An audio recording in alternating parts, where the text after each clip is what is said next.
Days under the watchful eye of Charlie Brooker, with some adult humour.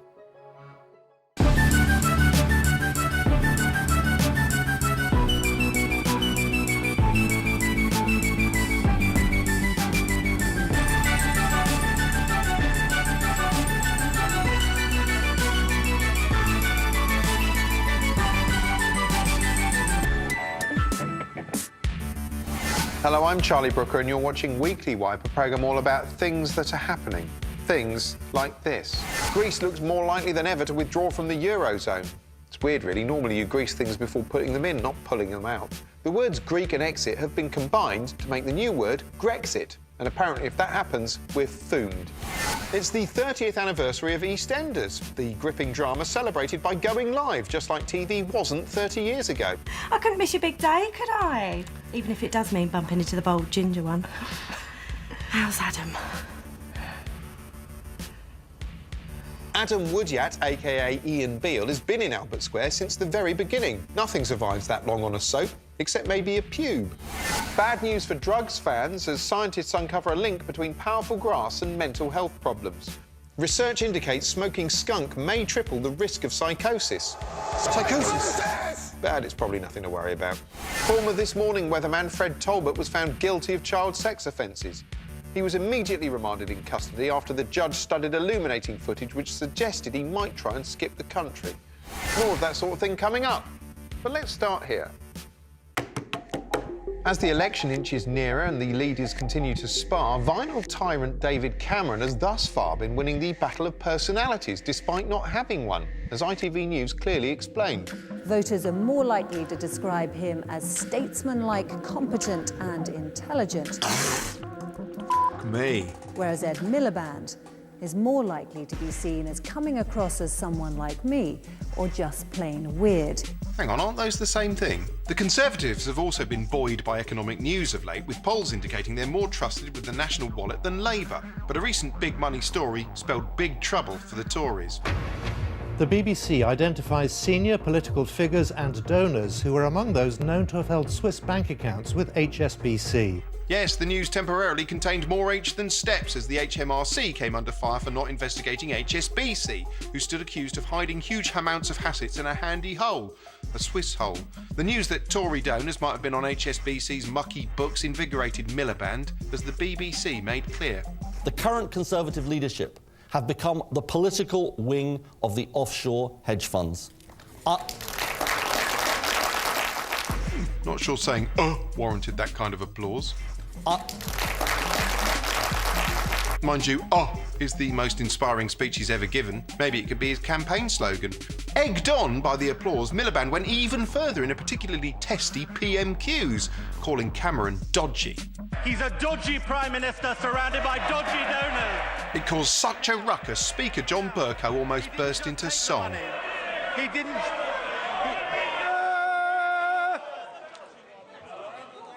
It has always to be said, the questions will be heard and the answers will be heard. Yes, those answers will be heard. Miliband had singled out Tory donor Lord Fink, played here by Terry Scott, as a tax avoider in the Commons, and Lord Fink was not amused. I challenge Ed Miliband to either repeat his allegations outside the House of Commons or perhaps to withdraw them publicly. Yeah, that's right, Miliband. Say it to his face. Dare ya? Fight! Brilliantly, the next day Ed was visiting the comprehensive school I didn't realise he'd gone to, and which Wikipedia says is the same comprehensive all three members of N-Dubs and Steve McFadden went to. And he went on stage in front of the whole school and he stood his bloody ground. Now, yesterday, Conservative donor Lord Fink challenged me to stand by what I said in the House of Commons, that he was engaging in tax avoidance activities. Yeah? I do. Ooh, he's hard. Wow, they're clapping and he didn't even say, Anyway, Miliband's gambit worked and Fink folded, much to the delight of Channel 4 News. So, Lord Fink doesn't want to sue Ed Miliband after all. Instead, he's admitting he did avoid tax, but only, he claims, at the vanilla, bland end of the scale. Ultimately, Redhead's tit-for-tat tax tactics left him in the pink having a drink when Fink blinked, I think. Meanwhile, Big Chief Hamhead David Cameron, so furious at being labelled dodgy by Miliband, was busy dodging reporters' questions. Is tax avoidance normal, Mr. Cameron? Mr. Fink said it was. Oh, come back. Oh, look, he's up to his old trick of abruptly stomping off when he's said his bit so the press can't keep asking him any more questions which might be hostile. Basically, he's avoiding a tax. We raise money from people previously evading and avoiding taxes, and we'll go on doing that as a government. Actually, that's not avoidance, that's evasion. Denmark is on high alert tonight after a gunman fired into a cafe in Copenhagen. Oh, no.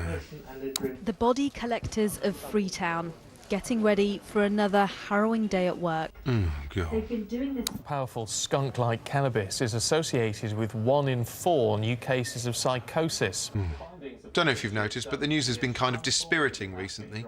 It's a bit like a sort of top 40 countdown of things to be worried about, which might look something like this. At 40, unpredictable and armed to the teeth, it's North Korea featuring Kim Jong-un. At 39, far out and far right, getting Nazi in Greece, it's Golden Dawn. A new entry at 38, it's those apparently endless A&E waiting times. At 37, absolutely everybody from the 1970s. And hot on their heels at 36, people of colour beware, it's the US cops. At 35, still moving up the charts, whatever's killing the bees just won't buzz off. A surprisingly rough new entry at 34, sex symbol heartthrob Christian Grey. Dropping several places to 33, ask your parents, it's nuclear war. Leaping 76 places to 32, white, deadly and delicious, it's sugar. And at 31, Control-Alt-Kill, it's artificial intelligence. Yes, no less an authority than Stephen Hawking recently suggested artificial intelligence might one day do us all in. I think the development of full artificial intelligence could spell the end of the human race. And you know what's most worrying of all? The machines are already rising up. Everything's being replaced by robots, isn't it? We've already got robot workers, robot aeroplanes, robot despots, and soon we'll have robot cars. Although at least, as this promo explicitly indicates, driverless cars look sleek and amazing.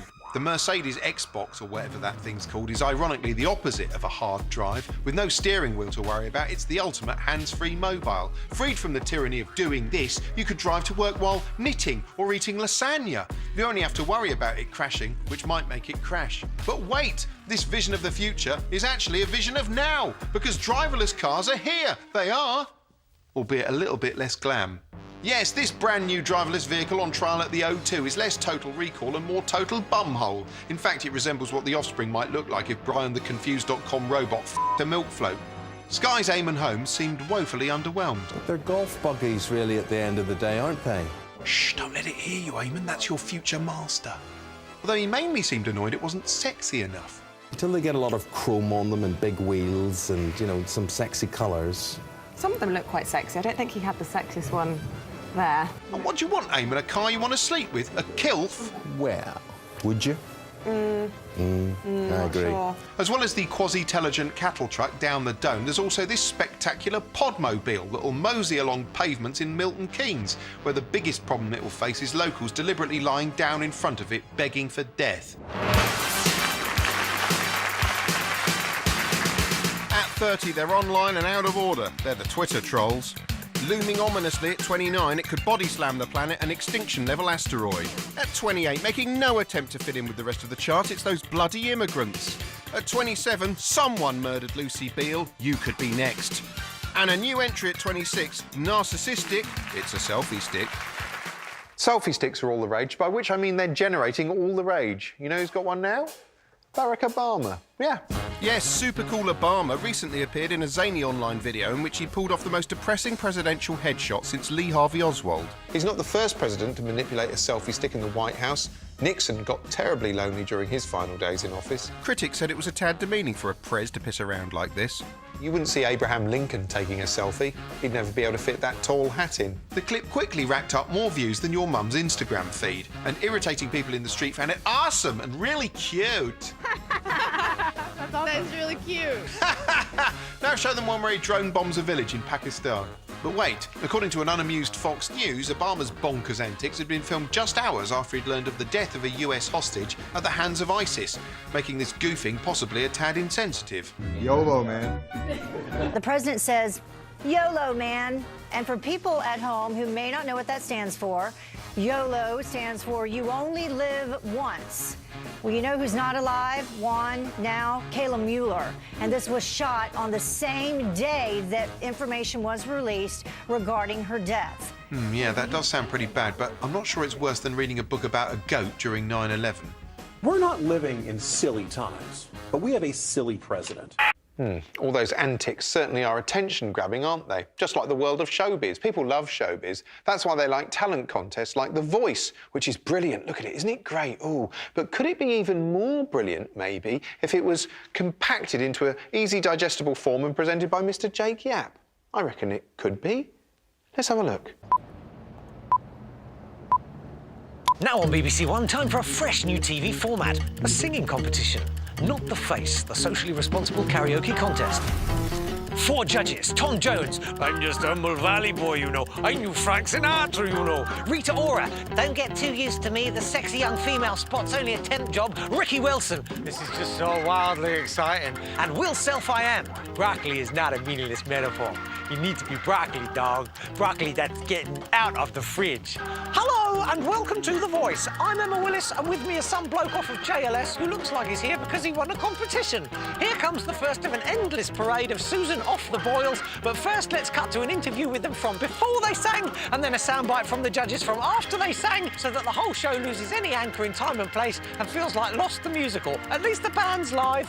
Somewhere, bang! Rita has turned round, bang, bang! There go Tom and Will and bang! Not to look out of place, so is little Ricky, even though he knows he stands piss all chance of being picked over the big boys. I'm gonna have to go with Rita or Will or Ricky or Tom because me sister or me mum or me auntie or me probation officer will kill me if I don't. Hugs! Next warbler, please. Oh no, no one's turned round. Oh no, I think I should have hit my button. If anything, you were too good. Never mind, more hugs. It's a middle-class kid's birthday party where everyone wins past the parcel, taking the brutal Darwinism of the X Factor and making it into a toothless loving. You're all winners, yay! Auditions are starting soon for the next series, but I wouldn't bother choosing us over the X Factor since your prize is literally nothing except a line to put on your poster when you start singing on the pub circuit. See you next year! Not you, Rita.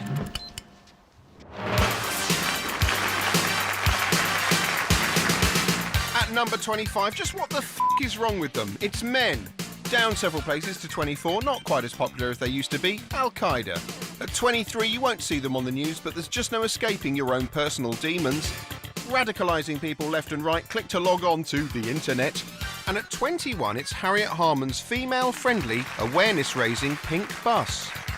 Pink bus sounds like a euphemism, but it's actually a debacle. The pink bus was supposed to drive around Britain's market towns, desperately attempting to engage with disenfranchised women in supermarket car parks, like your dad did in the 80s. But the choice of pink caused immediate controversy across the news, with many claiming it was patronising. Interesting colour or patronising? Surely if they'd wanted it to be inexplicably popular with women, they'd have avoided pink altogether and painted it 50 shades of grey. Anyway, as Sky News brightly indicated, many pundits seem to think the pink bus was a bit of a brown idea. You don't convince people who aren't voting for you to do so by telling them that you think they're stupid. And that's what this bus is doing. It's telling all those women voters who didn't vote in 2010 that they can be easily distracted by bright colours. But not as easily distracted by bright colours as the news, which immediately bombarded Harriet Harman with questions. Not about women's issues, but about pink. Why does it have to be pink if it's appealing to women voters? Pink, magenta, cerise, which is it? You signed the colour off, did you? You take responsibility for the pink. I do. Now, you've said today that pink was signed off by you. Why? This bus is not just a colour, it's about something. It's about our democracy. It's quite a small bus, but it's a very big issue. Lots of important issues you mentioned there. Unfortunately, they are all getting lost today in the noise of the pink bus issue. Yeah, and whose fault's that? Maybe the same media that decided to wang on about pink all day. They likened the bus to other pink buses. For some, the campaign is more Barbie van than battle bus. They walked around showing members of the public pink bits on their mobiles to gauge reaction. Did you vote last time? No. Could this make you vote this time? Probably not, no. It was also notable that a lot of the people talking about pink on the news were wearing it. I haven't got a great deal of room to talk. As you can see, I'm wearing a bright pink jacket today. And there were ladies, because only ladies wear pink. Kathy's playing safe in fuchsia. Still a feminist, though. Get out of my mosque! Soon Labour were engaging in pink avoidance, dodging questions about the colour. And just so we've got it on the record, what colour is this? Hot. I'll tell you where we got the... I mean, it's like pink cerise, but I mean, I don't know. Eventually, Harman claimed it wasn't even pink at all. Harriet Harman's response to this is it's not pink, it's magenta. Yeah, that's right, it's magenta, like Magenta Divine, or the 3 key on a ZX Spectrum, or that pink bus. To be fair, there weren't many other colours they could have used. Red van is post office, blue, yellow, purple and green are Bagsied by the other parties, and they couldn't drive a white van because Labour hate those. Besides, Labour's actually been using magenta as an official colour for a while now. Look, here's Ed Miliband delivering an inspiring speech in front of a huge wall of it. Anyway, ultimately, normal people either didn't seem to care much or quite liked the pink bus. What about pink? Do you think it's patronising? No, it's nice. I like the colour pink. I think they should have done it a long time ago. They might have won the last general election if they had. Mind you, some men were unimpressed. I think they felt a bit left out. After all, poor old men are only catered for by 98% of everything. What about the men? Well, they would say that there are lots of MPs in Parliament who are men, so we know what men's views are. So they're going out to try and listen to women's views. Still, men were provided with their own political mode of transport as harrowing adult baby David Cameron did his bit to patronise male voters, appealing to their inner schoolboy by hogging the controls of his own private train. A train Wickle Prince George Osborne clearly wanted to go on. Poor George, staring at those endless lines stretched out in front of him, he just had to lean in for a cheeky toot. I'm at full compression. There we are, very good. Take care, and the quiet one. There we are.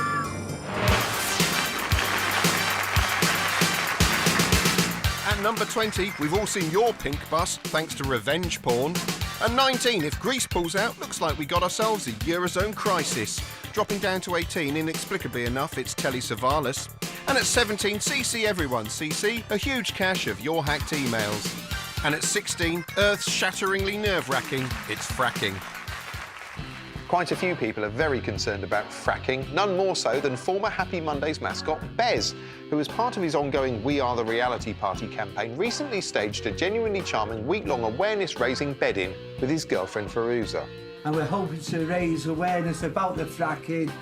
I'm here with my girlfriend Firuza for a week-long process!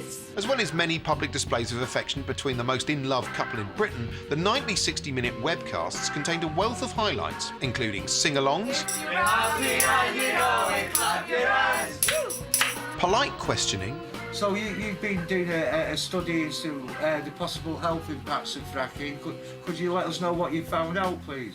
Bits where no one seemed sure what was happening. I believe we're on. Yeah, we're on, but we're back on air. And intense political discussion punctuated by baffling interruptions. Yeah, I've been saying that all week. It's profit, corporation profit before the welfare of the people. Yeah, it's not right. Well, you know what I think? No, it's BuzzFeed. I think Firuza's got the answers. Say what you like, but this shit's all over question time. At 15, it's creeping up on you, ready or not, old age. Dropping 6 places to 14, looks like we've lost the war on drugs. At 13, it's stool pigeon from Kid Creole and the Coconuts. And number 12, contrived format points on television shows, bit in. And at number 11, the world has its eye on Vladimir Putin and the Ukraine rebels.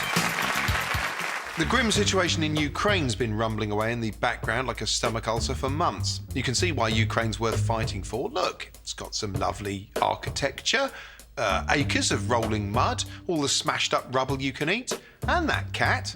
Another quickly puts down a stray cat when he sees he's being filmed. Well, there's no need to put it down. Well, you know what they say. The first casualty of war is truth, the second is cats. Many suspect Russia of backing the pro-Russian rebels, none more so than Ukrainian President Petro Poroshenko, who showed off some of the passports of what he claimed were Russian soldiers fighting in Ukraine in scenes closely resembling bid-up TV. This is the best evidence for the aggression and for the presence of Russian troops. The key to a peace deal seemed to rest on negotiations with this man, Vladimir Putin. Must be hard negotiating with Putin, because his expression never gives anything away. You can't accuse him of being two-faced. He's only got one face, that one, and he wears it no matter what he's doing. I mean, check out this startling footage of his recent trip to Egypt, where they mangled the Russian national anthem. Putin's face never wavers, even when the music does.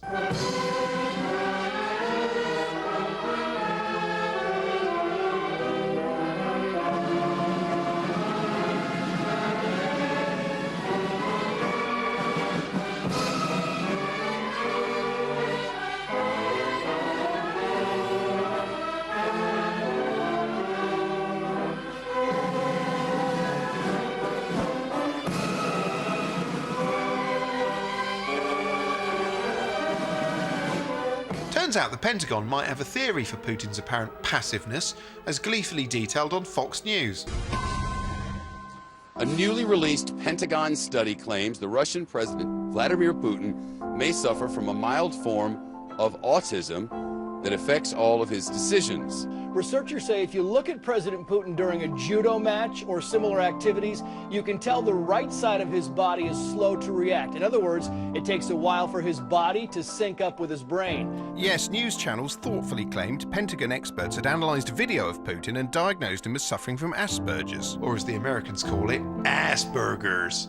The Russian president carries a neurological abnormality, Asperger's syndrome. And that's what led to the Asperger's or autism-like symptoms. Asperger's. I suppose if Putin does have autism, he's Ukraine man. Speaking of which, as Channel 4 News expertly detailed, Europe's François Hollande and Angela Merkel managed to get both sides round the negotiating table in Minsk. First Petro Poroshenko arrived, then Putin popped by, swaggering like a guy checking his trousers after a triumphant outdoor piss. Not very Asperger's. The handshake was perfunctory, to say the least. I wouldn't shake it, he's got piss on that hand. And then it was down to who blinks first. Who blinks first? That's going to take ages. It's a still photograph. Finally, a ceasefire deal was reached after through-the-night talks. The whole thing had taken 17 hours of negotiation, breaking Putin's previous record by 17 hours. Hanging suspiciously round number 10, just what went on there? Dolphin Square. What she said now, goading the Twitterati at 9, it's Katie Hopkins. Slipping down at 8, let's hope the worst is over, from Ebola. And at 7, probably doesn't belong here to be honest, it's Greg Wallace. At number 6, it's President Bashar Assad of Syria.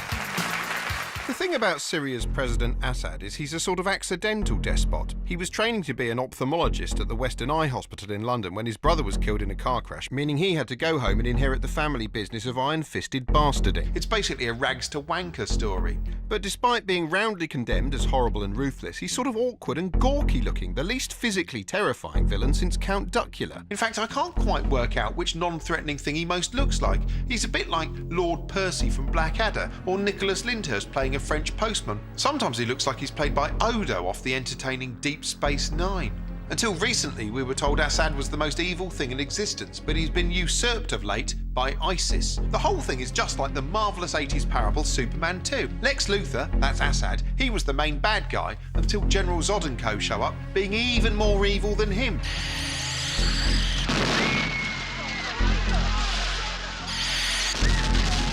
And they wear black, just like ISIS. It's the same. Recently, the BBC's Jeremy Bowen, very much the Terry Wogan of the apocalypse, caught up with President Assad, meeting him in a plush palace for a chat so he could get to know the real monster.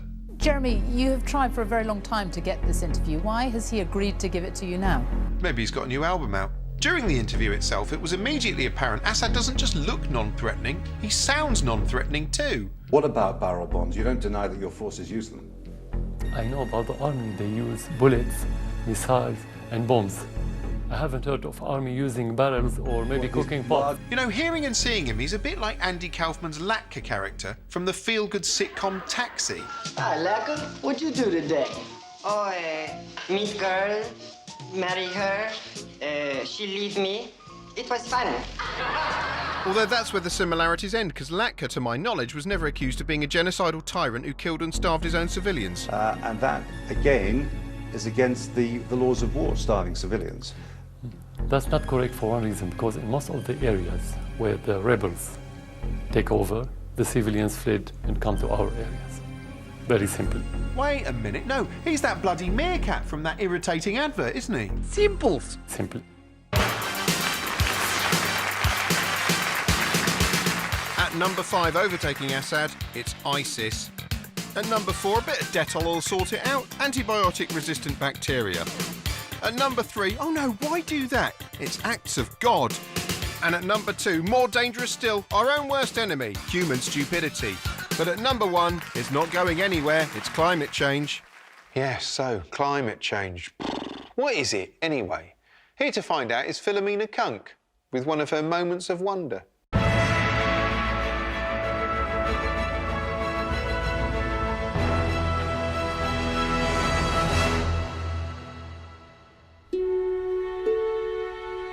Our planet is changing, and not in a good way, like into a butterfly or a giant magic shoe. And we're all to blame. I'm talking about climate change. 19 centuries ago, there was an industrial revolution which used coals. Coals is a fossil fuel, which means setting fire to dinosaurs. It's this dirty dinosaur gas which has been blamed for climate change. What's more, so many dinosaurs were burned for steam trains that nowadays there's almost no dinosaurs left. Rising temperatures are a worldwide problem. Experts say they're responsible for making the North Poles melt, meaning too much sea. Not everyone wants to live in the sea. You don't have to be a scientist to know that. You just have to have seen The Little Mermaid. She hated it. The government says we need to cut our greenhouse gas emissions by 2050. But if, like me, you don't have a greenhouse, they say you can reduce your carbon footprint by not flying and walking more. But my feet swell up when I walk, which is why I came here in a car. Storms battering the coast, tornadoes, blizzards, rain, women in bikinis, floods. If we keep discussing climate change at such an alarming rate, scientists predict the world's stock of weather footage will be exhausted by 2050. But not everyone thinks climate change is real. This hot topic has split the science community straight down the middle, 90-10. To hear both sides of this debate once and for all, I found one climate expert. Good afternoon. What are you? My name's Andy Watson. I'm a marine, atmospheric and climate scientist. How does weather actually work? And if you could make it snappy, because it's going to be on iPlayer. Well, the atmosphere is constantly in motion. This motion means that you get winds if the air is rising. Yeah, I'm going to need you to be a bit more snappy. You get rain, you get snow. Snappy. In one word. Energy. Energy, yeah.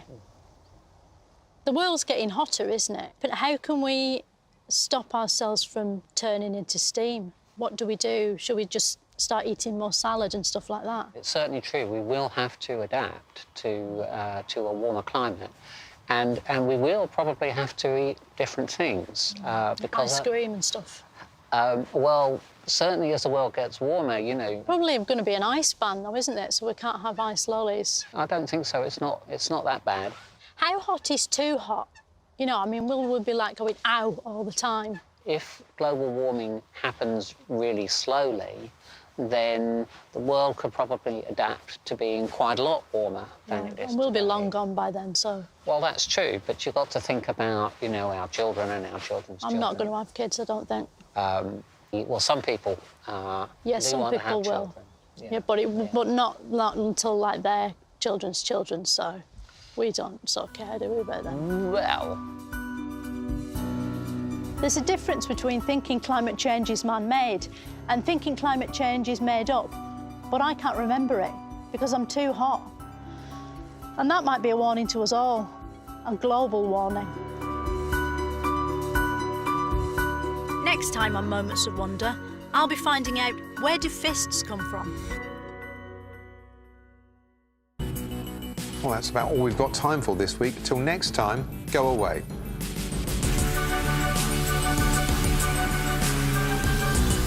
Limmy has made a wee video for the lasses in one of our collection of funny Valentine's comedy shorts, available now exclusively on BBC iPlayer.